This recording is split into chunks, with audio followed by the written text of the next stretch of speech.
Charlie, thank you so much for being here. To start, will you share a little bit about yourself and about MassVentures? I'd be happy to. Look, MassVentures is a pretty unique venture capital firm. We've been around for almost 50 years, so we're one of the oldest and longest running venture firms in the world. A couple other things that make us unique is that our funding comes from the Commonwealth of Massachusetts and from the federal government, and we're really meant to be an economic development engine for the innovation economy in Massachusetts. So all of our investments are based in Massachusetts. We're also unique in that we run an evergreen fund, so we're still on Fund 1 after almost 50 years. We just reinvest the profits from our good investments into new investments and into our operations.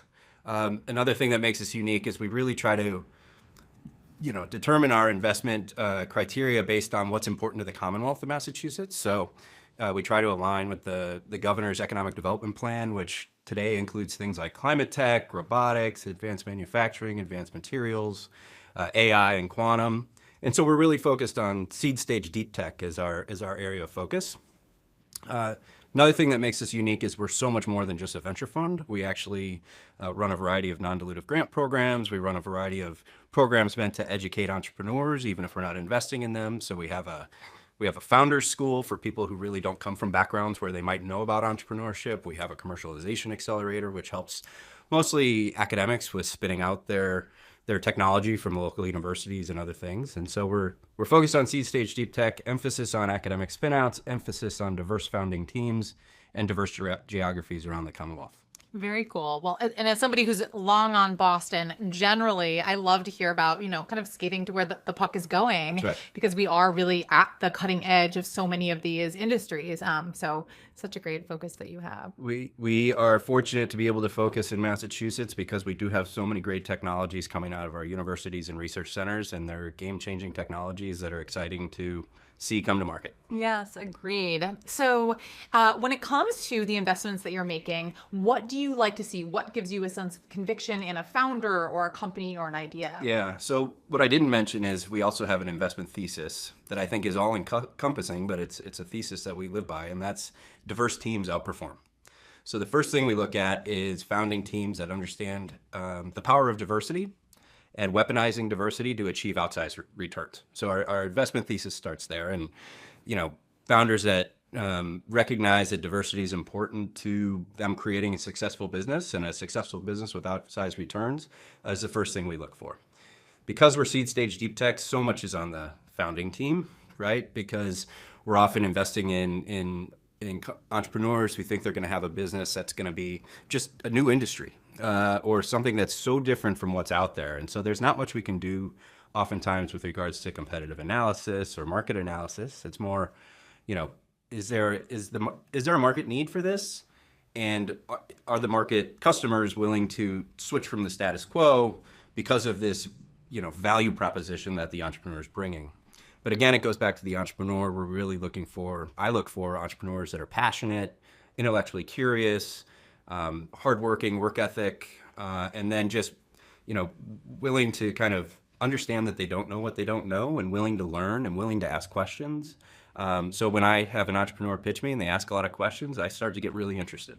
Yeah, I think so often, especially in, spaces like deep tech, it's all about the founder or the founding team. So great to hear you dig into that. It is, yeah. And we look at the technology too, but a lot of the deep tech stuff you just never know until it comes to market. So Absolutely. You're really making a bet on the team being able to bring a good product to market that the market wants. Yeah. So turning gears or changing gears to fundraising, it's a moment where the smartest founders are really preparing themselves, their cap table, their data room, their team, making sure their metrics are in order and ready to share with investors. What do you see among the smartest founders? Like, what are founders doing to prepare effectively? Yeah, and I'll speak in terms of kind of first-time founders too, because they're the ones who haven't been through it. And you got to understand that fundraising is a journey, first and foremost, right? It's not a point in time. That journey often starts a year or more before you actually close your first round. It continues throughout the life of your business, post-exit, and into the next business that you've fund. And so it's really those founders that understand it's a journey and about bringing the investor along on that journey.